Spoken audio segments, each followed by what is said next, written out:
the stock market generally does what surprises people the most. And I think what would surprise people the most is a pro-growth Trump administration with a bear market in stocks.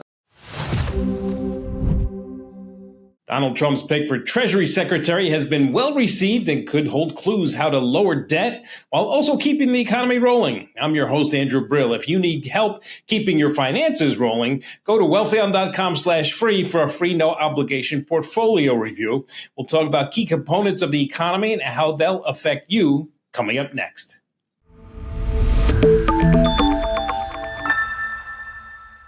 I'd like to welcome Jared Dillian back to Wealthion. Jared is a writer, trader, musician, entrepreneur, educator. He's the author of the Daily Dirtnap, which I read daily, and it's something you should subscribe to, so it's in your daily inbox as well. Jared, welcome back. It's glad to have you. Hey, thank you.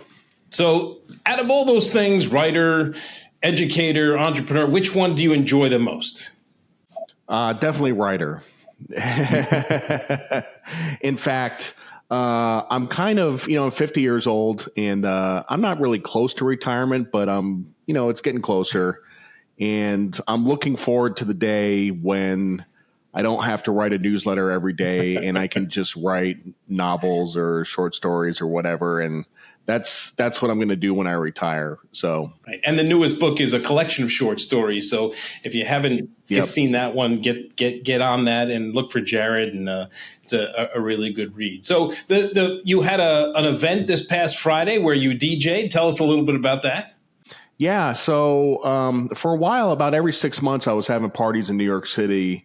There's a club. I have a relationship with the owner. It's called Deuce Supper Club, and it's at 21st and 6th. And we actually took a break. Didn't have a party for about 2 years because I was finishing up my MFA and had some other stuff going on. So this was the first party in almost 2 years. And I DJ'd the whole thing, open to close, 4.5 hours.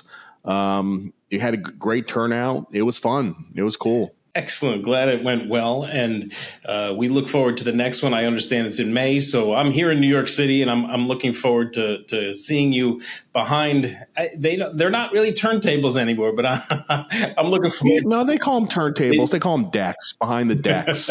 So I'm looking forward to that. But let's get going, Jared. What's your take on the present economy? It's a little bit up, a little bit down, and not sure about the numbers. Are you asking about the economy or are you asking about the market? The economy in general. Nothing wrong with the economy. The economy's fine. What I'm kind of waiting for is for some of the PMI numbers to come in after the election to see if there's going to be a bump in sentiment. For the last 2 years, really, or year and a half, the PMI numbers have been pretty terrible. And you have to wonder if part of that was just pessimism around Biden being president, and maybe, after the election, people will become more optimistic. But the funny thing about those PMI numbers is that as bad as they weren't really, for the first time, they weren't really a good predictor of the economy. I kind of remember being pretty new at Lehman in like 2002, 2003. And the Fed paid a great deal of attention to ISM. What they called back then was NAPM, if you remember that, the National Association of Purchasing Managers.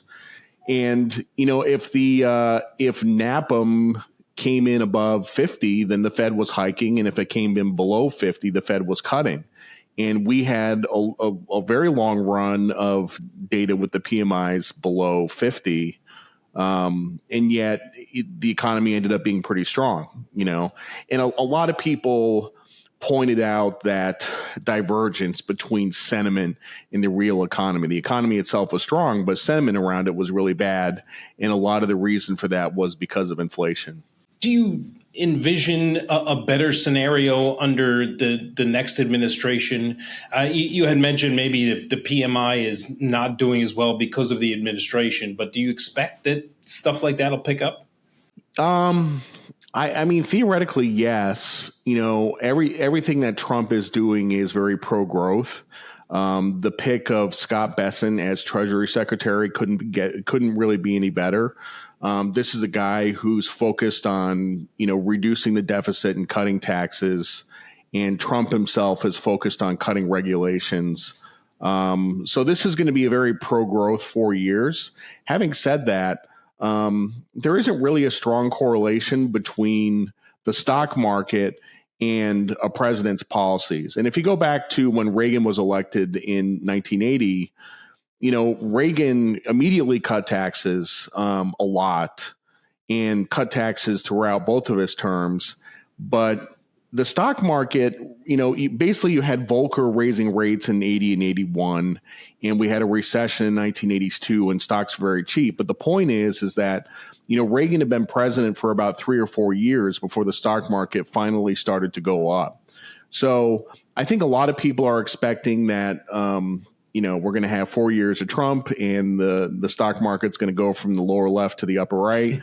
It might not work out that way, for a whole bunch of reasons. And if you look historically, the stock market, if you just go from start date to end date of presidencies, the stock market has done better under Democrats than Republicans. There's a whole bunch of reasons for that. A lot of times the stock market will be pricing in a Republican presidency while the Democrat is president. But nonetheless, I guess what I would say is that people's expectations, I think, are a little excessive here. Yeah, in his first presidency, the stock market went from about 20,000 to 30,000 under Biden.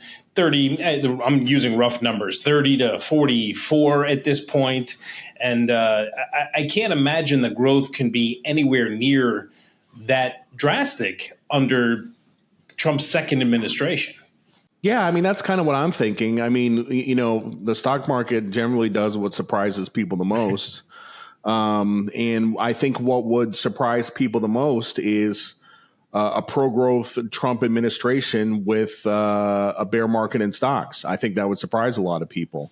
Not predicting it, but I'm just, my job as a newsletter writer is to kind of get people to use their imaginations and think outside the box and say, look, this doesn't have to happen. Something else could happen. And the newsletter is the Daily Dirtnap, as I had mentioned earlier. So, Google that, take a look at it, and give that a read because it's excellent. And I just realized that the picture that you draw on every page isn't the number 7. It's actually someone a stick figure jumping off a cliff. Yes. So if you take a really good look, you can actually see it. And I had my glasses on. I was able to see exactly what it was. But I want to get into Scott Bessent for a minute and Trump's tariffs. I know that he's got a job to do, and the Treasury works sort of in conjunction with the Fed, and he wants to cut spending. He's not in charge of cutting, or I should say he wants to cut the deficit and or the debt, but he's not in charge of spending. So how does he go about doing that? Well, now we have DOGE, right? We have the Department of Government Efficiency, which I don't fully understand what power DOGE has, or if they're just advisory or whatever. The Republicans do have a slim majority in Congress. I think they have the ability to cut spending by quite a bit. Elon Musk said he could cut $2 trillion of spending, and I don't know if Elon's done the math, but that's pretty much impossible unless you go after entitlements, Medicare and Social Security, which is something that Trump said he would never do. But, Bessent is a deep thinker. He's, like I said, he's really the best possible person for the job. And this is, speaking of surprises in 2025, I wouldn't be surprised if they do try to reform entitlements in some way. That would, it's the right thing to do, whether you do things like raise the retirement age or raise the cap on Social Security earnings or actually raise the contributions, or there's a number of things you could do. It's, we are headed for a demographic bomb. when it comes to Social Security. So I wouldn't be surprised if they try to reform it somehow in the next 4 years. I mean, Trump is term limited; he can't run again. Right. So maybe it's possible. So I know that Donald Trump had a highly publicized meeting with Justin Trudeau, told Canada they can become the 51st state when they were talking about tariffs and how Canada wouldn't be able to afford all those tariffs. Do you think he's really using it as a negotiating tool just to try and level the playing field a little bit as far as imports and exports? Yeah, I mean, Trump is constantly negotiating. I mean, I think his nomination of Matt Gaetz was negotiation. I mean, I think he was nominating a guy that really had no chance of being confirmed and that everybody would freak out about. So he would ultimately get the candidate that he wanted, and that's exactly what happened. So he's constantly negotiating. Talking about, I do want to talk about tariffs for a bit. The tariffs are a negotiating tool, but I'm also, anticipating that he's going to use tariffs for economic reasons. And if the U.S. uses tariffs, then the dollar is going to get stronger, and the dollar is already incredibly strong. So, the point that I've been making in the newsletter is that I don't think that the Trump administration is going to tolerate a stronger dollar. Not with J.D. Vance's VP, who was crapping all over the dollar during the campaign. So I would expect any number of things to try to offset the dollar strength from the tariffs and try to weaken the dollar. One of the things that I was talking about is, which they might use as a last resort, is currency interventions to actually directly weaken the dollar. I think all these things are possible. What kind of currency interventions are you thinking about? Well, the interesting thing about currency interventions is that if you're doing them to strengthen your currency, it never works. If you're doing them to weaken your currency, it always works, right? Because you can basically print an unlimited amount of dollars to sell in the marketplace. It is inflationary, but that's something you can do. To strengthen your currency, you have to use your currency reserves, which you have a finite amount of, kind of like what Japan is doing, and eventually you're going to run out. So I think it's possible they could act to weaken the dollar. I think on a purchasing power parity basis, the dollar is just incredibly strong. There's been a lot of talk in the last month or so about this U.S. outperformance over the rest of the world, whether it's Europe or Asia. And I think there's a good chance that outperformance reverses. It doesn't seem like that right now, but I think that that's possible too. So, what is the drawback, Jared, of a strong dollar? It seems like, hey, look, you can go and purchase a lot of stuff from overseas, but what is the drawback, and why does Donald Trump want to weaken the dollar? Well, if you have a strong dollar, it makes it difficult to export things, which means it's going to be very tough on your manufacturing. But there's actually a silver lining in having a strong dollar, which is that if it is difficult to export things, it forces your producers to become lean and mean, right? To operate very efficiently so they can compete with a strong currency, right? If you intervene to weaken the dollar, if you weaken your currency, it makes it easier for your exporters, but you're actually encouraging them to be inefficient and flabby, and it actually hurts them in the long run. So, a weaker currency is short-term gain, long-term pain, basically. I don't think there's going to be a lot of consequences to, jawboning the dollar lower about 5 or 10% because the dollar is at least 20% overvalued. But yeah. And so if we bring it down a little bit, it really shouldn't hurt all that much, but it may make things a little bit more efficient. That's for sure. So Bessette is going to be in charge of the Treasury. It appears now that Jay Powell will be sticking around until the end of his term. How well do you think they work together? I actually haven't thought about this before. I mean, probably reasonably well. They both have a finance background. Neither of them are really academics. Bessette is investor. He's a hedge fund operator, and Powell is a private equity guy. I think they're going to speak the same language. We heard yesterday, the day before, that Trump is not going to try to replace Powell at the Fed, which I think is the smart thing to do.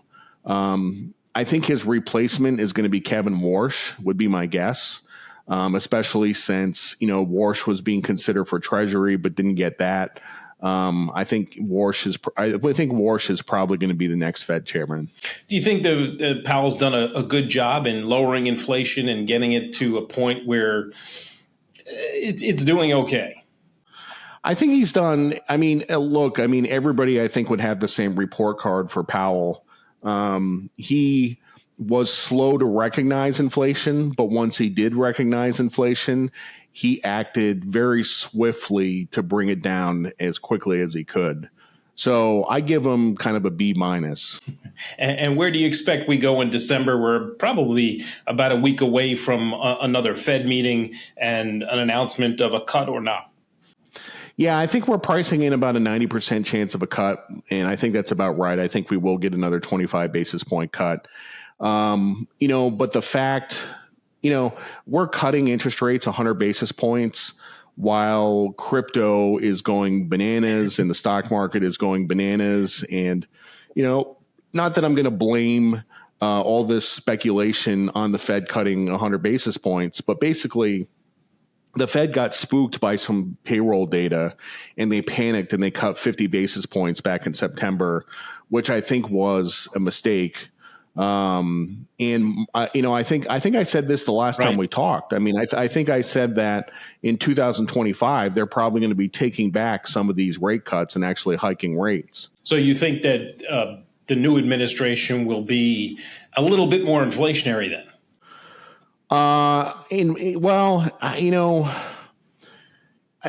It's funny because there's so many dynamics here. Inflationary.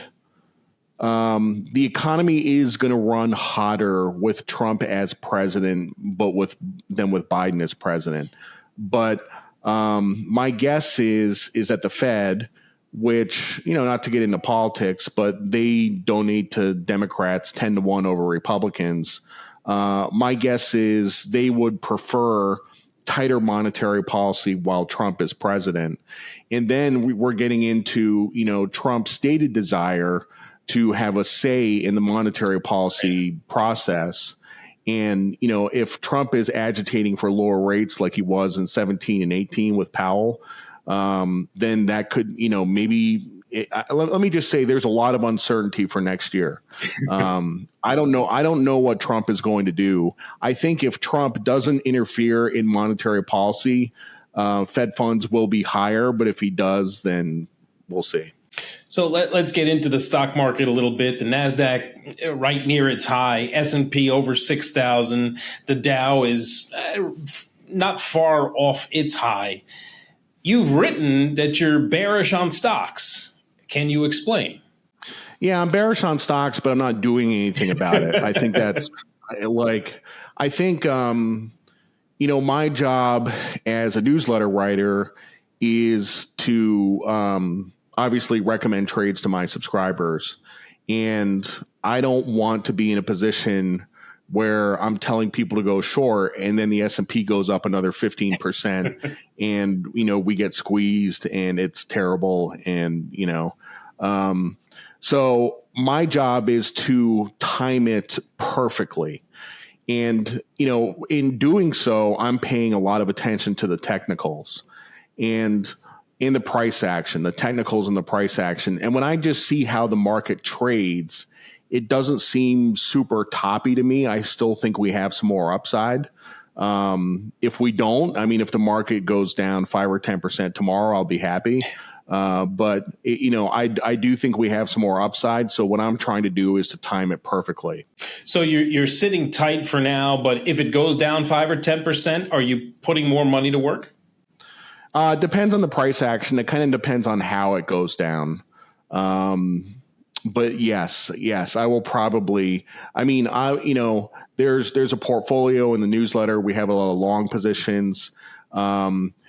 And the one thing I've learned about bear markets is that if you have a portfolio of stocks and you think to yourself, well, even in a bear market, this stock is safe, or this stock is safe, or this stock is safe. In a bear market, really nothing is safe, So when stocks go down, they generally all go down. So I will be ruthlessly cutting long positions if the market starts to decline. So, do you have a feeling about where it might go? You say you're not doing anything about it, so obviously you think there's a little bit more of an upside. Do you have any inkling of where you think the market's going? No, I don't. I really don't. I don't. Yeah, I mean, this, I look at 100 charts a day, whether it's on Twitter or stuff that people send me or whatever. And, there's a very good research shop called Sentiment Trader, which they're pretty good at putting together quantitative sentiment analysis about the market. And one of the things they've been doing recently is they're looking at advances versus declines, and the fact that we're putting in new highs on successive days with more declines than advances. And they said the last time this happened was 1928. They put out all kinds of good stuff like that. So I look at all this stuff, but the price action is still fine. So, do you worry about a recession? Do you think a recession is coming? Should we be protecting ourselves somehow, take some profits off the table, or continue to ride? When you ask if I'm worried about a recession, I'm not really worried about a recession from an economic or stock market standpoint. Like, we'll survive a recession, right? Like, we survived the financial crisis, right. We'll survive a recession. What I'm worried about is the political and social implications, because we haven't had a real recession in 16 years. I mean, we had the pandemic. We had a brief recession during the pandemic, and stocks went down 35%, but then they went right back up. And so we haven't had a sustained recession in almost 2 decades. It's been the longest economic cycle really in history. So what concerns me from a political and social standpoint is that if Trump is president and he presides over a recession in a bear market, what is going to happen in 2028? And what is going to be the backlash to that? Those are the types of things that I think about. Does the market euphoria, it's almost like the fear of missing out. It's like, okay, you know what? Oh my God, the market just keeps going up and keep going up. The euphoria, does it worry you at all, concern you? Oh yeah, absolutely. My brother's never going to listen to this, so I'm happy to talk about him. But he does pretty well for himself, and he called me yesterday and said that his tiny portfolio of crypto is now worth $200,000, and just the fact that if you ever find yourself, if you have a stock or an index or a crypto or something like that, and it's doing really well and you're telling people about it, you should immediately just sell everything and go to cash. So the fact that I find out about this now, I think is, kind of telling. So I loved your anecdote in today's newsletter about the people in the convenience store, the elderly ladies in the convenience store. Yes. Telling somebody to buy Ripple. Yes. One is showing the other on her phone how well her crypto stock is doing.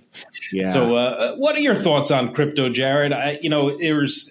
Everybody's saying, oh, get on board. It's going here. It's going there. We did see it go from, 70,000 down to 14,000. Now Bitcoin's over 100,000 again today as we sit here and talk.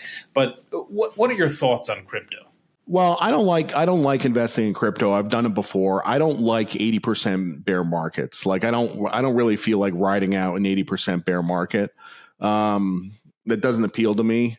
When I look at crypto right now, there's about 3 trillion in market cap in crypto, and there's 300 trillion of investable assets globally. So stocks, bonds, real estate, commodities. 300 trillion of investable assets globally. So crypto is about 1% of that, right? So I can easily see crypto being 2 or 3 or 5% of that. So if there was a way for me to buy a crypto index, like let's say, like, you know how the Vanguard has the total stock market index fund, right? If there was a total crypto market index fund where I could just buy an index of all crypto, I would buy that and just have it as part of I would have it as 1% of my allocation or 2% with the idea that someday it would double or triple, right? Like it just as it increases in value relative to other financial assets. How are you feeling about commodities? Commodities have been low for a long time. As the dollar devalues and Trump tries to devalue the dollar, you would assume that people might get back into commodities. Where do you think commodities are going? No, I totally agree with you. I think that's going to happen. And if you look at a chart of a commodity index, like the BCOM or something like that, there's, you had a big rally in September and the rally kind of faded and we're kind of forming a base. I think commodities are forming a base over time. That's kind of what I'm waiting for is for some dollar jawboning or devaluation that's going to get the commodities market going again. I don't think commodities are going to make lower lows. I'm pretty comfortable saying that. So, is that something you're looking into? Yeah, for sure. Yeah. I want to say this politically correct. Do the world events affect commodities? I mean, we're going to have to, or somebody's going to have to rebuild Ukraine. They're going to have to rebuild Gaza. Syria is now in a state of disarray. There's been bombings in Lebanon. So there's places that need to rebuild, and they're going to need infrastructure, steel, copper for wiring, all these things that are commodities. Do you think that helps the commodity market at all? It doesn't hurt. It sure doesn't hurt. I think that a bigger driver of commodities is China. And, commodities went up in September because of the China stimulus, right? Like commodities skyrocketed. And I think if we get another round of China stimulus, I think that will do the same thing. China, well, we could talk about China for like an hour, but they're in a position where they have to continue to stimulate, which is one of the reasons why I'm not bearish on commodities. So as they continue to stimulate, how do the tariffs and look, let's be honest, that's where Trump is going after. He wants to go after China. The tariffs everywhere else, I believe, are a negotiating tool. But the tariffs in China are real, and he's looking to, stick it to them in a sense, to have them pay their fair share as well, because we import a lot of goods from China. Well, China in response to the tariffs is simply going to devalue the yuan. Like that's what they're going to do in response. So if they're faced with a 15% tariff, they're going to devalue the yuan by 15% to offset the impact of the tariffs. Which is why I think, I do think that, and I just want to point out, this is a very out of consensus view. Nobody else is talking about this. Like nobody else is talking about currency interventions, but that is why I think the U.S. will intervene against the dollar. And I can see a situation where the U.S. is selling dollars and China is buying dollars to devalue the yuan, right? So I think that's possible. What are you working on now? I know your white paper came out about hedge funds and not so much hedge funds, but private equity. And what else are you working on? Working on an options masterclass. So a few years ago, I wrote up a bond masterclass, which is still on the Jared Dillian Money website. It was a huge hit. So there's been a lot of demand for an options masterclass. So I wrote a draft of that. I finished it a few weeks ago, and we're currently putting it in production. So hopefully that's going to be available sometime in March or April. And I'm super excited about that. There's a lot of options books that you can buy. You can get options for dummies, or you can buy the Nienberg book, or you can buy some book with a lot of math. But I think this options masterclass kind of cuts through all the stuff you don't need to know and tells you exactly what you do need to know. So I think it's going to be humongous. I think it's going to be great. How tricky are options? I know that you talk in your newsletter, you talk a lot about puts on certain things to hedge your bets and say, look, the market's going to go down. We'll buy puts on this and stuff like that. But how tricky are options? That you can get stuck a little bit. I was very fortunate because I started my career in Wall Street in the options business. I started on the floor of the P-Coast Options Exchange in 1999, and I really learned about options before I learned about anything else, which I think gave me a huge advantage, not only in interviews when I was interviewing for Wall Street jobs, but I had a quote that I put on Twitter a few years ago, and I said, if you only know about stocks, then you know nothing about finance. But if you know bonds and options, you know everything about finance. Where do you expect the bond market to go? Obviously, Scott Bessette is going to be, handling that. Where do you expect the bond market to go? Well, I'm bullish in the short term. I think rates are going to come down in the short term, and they have. They've come down from about 450 to 415 on 10s. I think there's a little more upside in bonds, a little more downside in rates. But outside of the next couple weeks, I'm not really sure. I don't have a strong view. So, I think that around the election, the night of the election, bonds sold off pretty aggressively. They sold off like 20 basis points.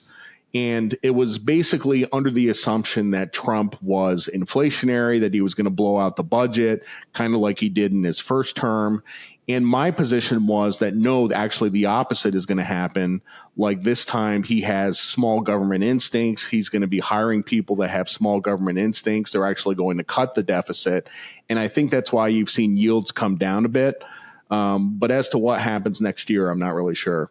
Well, let's hope he does cut that deficit and we figure out how to spend a little bit less because, long term, we could be heading for a disaster if it just continues to skyrocket. So hopefully You're right. And, we get that spending under control. Jared, thanks so much for joining me. I want to wish you a happy holiday season and all the best in the new year. And we'll speak to you soon. Thank you so much. All right. Thank you. Thanks so much for watching our discussion here on Wealthion with Jared Dillian. Sometimes his views are contrary to popular opinion, but oftentimes he's right. If you would like help being financially resilient, please head over to wealthion.com/free for a free, no obligation financial review. And of course, if you could like and subscribe to the channel, we would greatly appreciate it. Don't forget to hit the notification bell so you know when we post new videos on the channel. And please do the social media thing with us. All the links right below in the description. If you like this content and are looking for more ways to achieve long-term wealth, watch this video next. Thanks again for watching. Until next time, stay informed, be empowered, and may your investments flourish.